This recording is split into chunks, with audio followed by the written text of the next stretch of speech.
College में गर्मियों की छुट्टियां होने पर राधिका और रोहन अपने दोस्त मनोज और शिल्पा के साथ परिवार के पुराने फार्म हाउस पर घूमने जाने का प्लान बनाते हैं। गाइस, तुम दोनों को वो फार्म हाउस बहुत पसंद आएगा। बचपन से ही वो मेरी और रोहन की सबसे पसंदीदा जगह रही है। पर मैंने तो इतने सालों में तुम्हारे मुंह से कभी फार्म हाउस का नाम तक नहीं सुना। बचपन में फार्म हाउस जाते थे, लेकिन फिर अचानक सबने वहां जाना बंद कर दिया और वजह कभी किसी ने बताई नहीं। पर अब हम चारों मिलकर वहां धमाल करेंगे। इसी तरह बातें करते कुछ घंटों का सफर तय कर चारों शहर से दूर ऊंची पहाड़ी पर बने राधिका और रोहन के फैमिली फार्म हाउस पर पहुंच जाते हैं।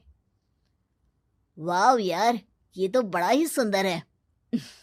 पूरा घूमोगे तो और अच्छा लगेगा, लेकिन उससे पहले सब फ्रेशन अप हो जाओ, फिर साइट सीइंग के लिए जाएंगे। राधिका और रोहन अपने अपने कमरे में चले जाते हैं, लेकिन मनोज और शिल्पा घर में घूमने लगते हैं, जहां शिल्पा की टक्कर हॉल के बीचों बीच रखी एक पुरानी लकड़ी की कुर्सी से होती है। आह, लग गई रे माता, इस कुर्सी को बीच में किसने रखा हुआ है? अरे तेरे स्वागत के लिए भूत ने रखा होगा। ओए, तुझे बहुत हंसी आ रही है। जब खुद टकराएगा तो पता चलेगा। हाँ ठीक है, पर अभी तो इसे साइड में रख दे। शिल्पा कुर्सी को एक कोने में रख देती है और वो दोनों भी अपने कमरे में चले जाते हैं, जिसकी थोड़ी देर बाद चारों बाहर घूमने निकल जाते हैं। इसी तरह रात हो जाती है।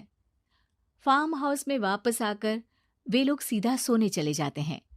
आधी रात को मनोज की नींद खुलती है। बड़ी तेज प्यास लगी है, पानी साथ लेकर सोना चाहिए था। अब रसोई तक जाना पड़ेगा। मनोज आंखें मलते हुए कमरे से हॉल में आता है और अचानक रास्ते में रखी कुर्सी से टकराकर जमीन पर गिर जाता है।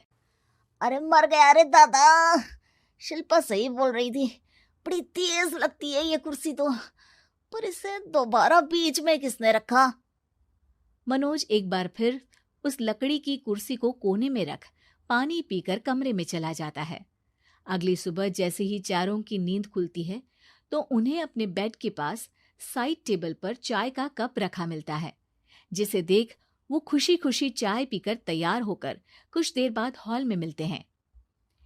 थैंक यू यार राधिका, मुझे नहीं पता था कि तू इतनी अच्छी चाय बनाती है। वैसे मुझे उस बेड टी की बहुत जरूरत थी। ये और चाय, अरे इसे तो पानी तक उबालना नहीं आता। मतलब तूने हमारे लिए चाय बनाई क्या दोस्त? अरे चल पागल है क्या, इतना भी प्यार नहीं है मुझे कि तुम्हारे लिए बेड टी बनाऊं। चाय पर ये चर्चा करते हुए मनोज जैसे ही पीछे मुड़ता है तो एक बार फिर लकड़ी की पुरानी कुर्सी से टकराकर उस पर गिर जाता है।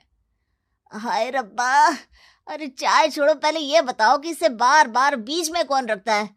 कल रात ही मैंने इसे साइड किया था। तुम पहले ये बताओ कि चाय किसने बनाई थी?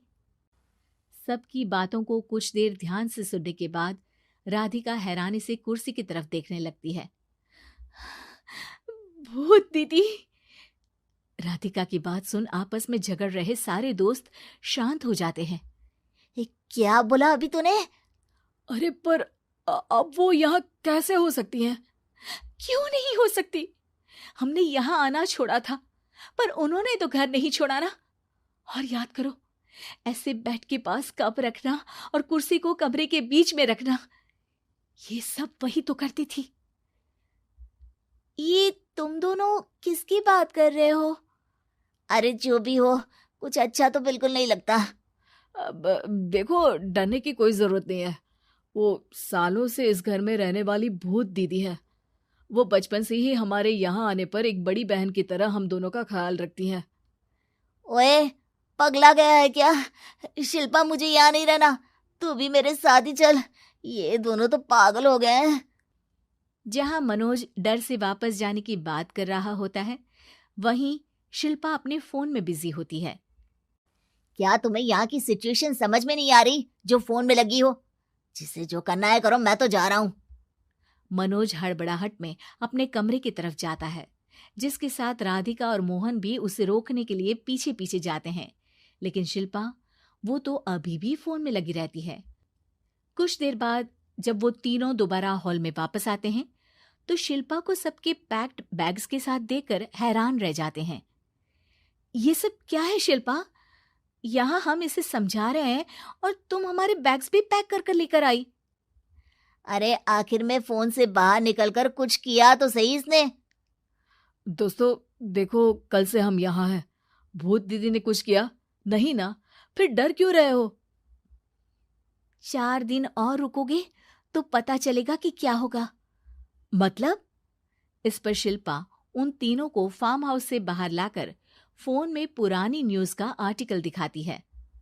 सालों पहले यहाँ रह रही औरत ने अपने दोनों बच्चों को सुबह सुबह दूध में जहर पिलाकर मार दिया और फिर हॉल में उस कुर्सी पर खड़ी